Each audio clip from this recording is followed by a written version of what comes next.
തഫക്കുർ, തദബ്ബുർ ഖുർആനുമായി ബന്ധപ്പെട്ട ബന്ധത്തിൻ്റെ രണ്ട് പ്രയോഗങ്ങളാണത്.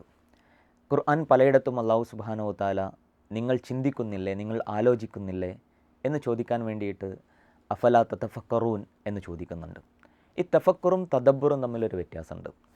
തഫക്കുർ എന്ന് പറയുന്നത് ഖുർആൻ വിശദീകരിക്കുന്ന പ്രാപഞ്ചികമായ യാഥാർത്ഥ്യങ്ങളെക്കുറിച്ചും മറ്റും ചിന്തിക്കലാണ്.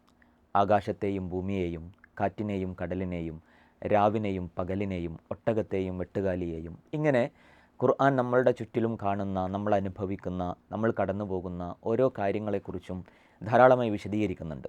അള്ളാഹുവിൻ്റെ സൃഷ്ടിപ്പിൻ്റെ അത്ഭുതങ്ങളെക്കുറിച്ച് ആലോചിക്കാനും ചിന്തിക്കാനും അതിലൂടെ അള്ളാഹുവെ കണ്ടെത്താനും മനസ്സിലാക്കാനും നമ്മളെ പ്രേരിപ്പിക്കുന്ന കാര്യങ്ങൾ, അതിനെക്കുറിച്ച് നിരന്തരമായി ചിന്തിക്കുകയും ആലോചിക്കുകയും ചെയ്യലാണ് തഫക്കുർ എന്ന് പറയുന്നത്. അത് തന്നെ ഒരു ഇബാദത്താണ്.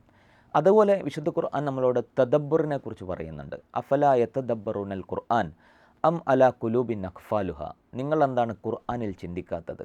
തദബ്ബുർ എന്ന് പറയുന്നത് ഖുർആനിൽ തന്നെയുള്ള ചിന്തയാണ്. അതായത് തഫക്കുർ ഖുർആൻ വിശദീകരിക്കുന്ന കാര്യങ്ങളെക്കുറിച്ചുള്ള പ്രാപഞ്ചിക യാഥാർത്ഥ്യങ്ങളെക്കുറിച്ച് ആലോചിക്കലാണെങ്കിൽ, തദബ്ബുർ എന്ന് പറയുന്നത് ഖുർആനിക വചനങ്ങളെക്കുറിച്ച് തന്നെയുള്ള ആലോചനയാണ്. അങ്ങനെ പറഞ്ഞാൽ ഖുർആൻ നമുക്കറിയാം, അത് ഒരുപാട് നൂറ്റാണ്ട് മുമ്പ് അവതരിച്ചൊരു ഗ്രന്ഥമാണ്. മനുഷ്യൻ നാഗരികതയും സംസ്കാരവും മനുഷ്യനൊക്കെ ഒരുപാട് മുന്നോട്ട് പോയി. 21-ാം നൂറ്റാണ്ടിൽ നമ്മളെത്തി.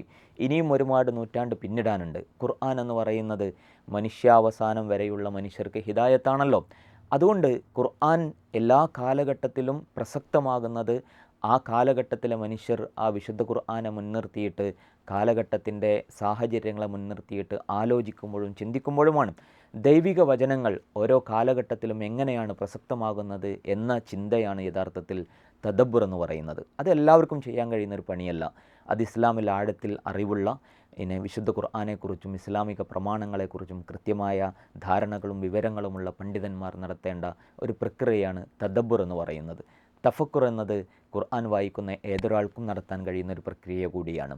അത് വിശുദ്ധ ഖുർആനുമായിട്ടുള്ള ബന്ധങ്ങളുടെ വ്യത്യസ്ത തലങ്ങളെക്കുറിച്ച് വിശദീകരിക്കുന്ന പദാവലികൾ കൂടിയായിട്ടാണ് നമ്മളതിനെ മനസ്സിലാക്കേണ്ടത്.